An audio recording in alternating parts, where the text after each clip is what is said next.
नमस्कार एवरीवन, कैसे हैं आप सभी लोग। आइए आज की प्यारी सी कहानी को शुरू करते हैं। एक जंगल में 3 बैल रहा करते थे।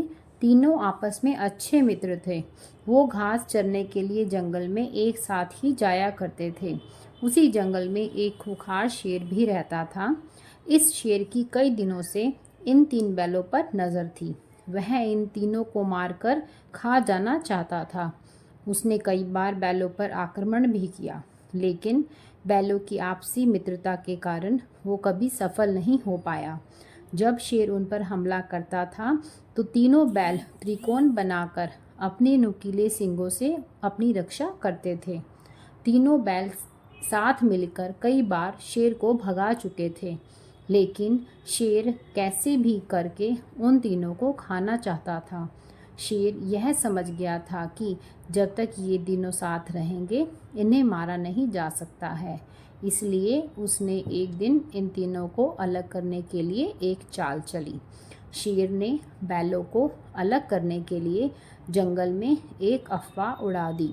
अफवाह यह थी कि इन तीनों बैलों में से एक बैल अपने साथियों को धोखा दे रहा है। बस फिर क्या था, बैलों के बीच इसी बात को लेकर शक बैठ गया कि आखिर वह कौन है जो हमें धोखा दे रहा है। एक दिन इसी बात को लेकर तीनों बैलों में झगड़ा हो गया। शेर ने जो सोचा था वो हो गया था। अब तीनों बैल अलग अलग रहने लगे थे। उनकी दोस्ती टूट चुकी थी। अब वो अलग अलग होकर जंगल में चरने जाने लगे थे। बस शेर को तो इसी मौके का इंतज़ार था। शेर ने एक दिन उन 3 बैलों में से एक पर हमला बोल दिया। अकेले पड़ जाने की वजह से वह बैल शेर का मुकाबला नहीं कर पाया और शेर ने उसे मार डाला। कुछ दिन के बाद शेर ने दूसरे बैल पर भी हमला कर दिया और उसे मारकर खा गया। अब सिर्फ एक बैल ही बचा था। वह समझ गया था कि शेर अब उसको भी मार डालेगा। उसके पास बचने की कोई भी उम्मीद नहीं थी। वह अकेले शेर का मुकाबला नहीं कर सकता था।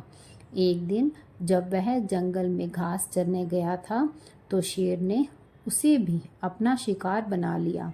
शेर की चाल पूरी तरह से कामयाब हुई और तीनों बैलों की दोस्ती तोड़कर उन्हें अपना शिकार बना लिया। तो हमें इससे क्या सीख मिलती है कि एकता में बड़ी ताकत होती है। हमें हमेशा आपस में मिलकर रहना चाहिए और दूसरों की बातों में नहीं आना चाहिए। Thanks a lot. Please like, share and subscribe to my channel. Bye bye.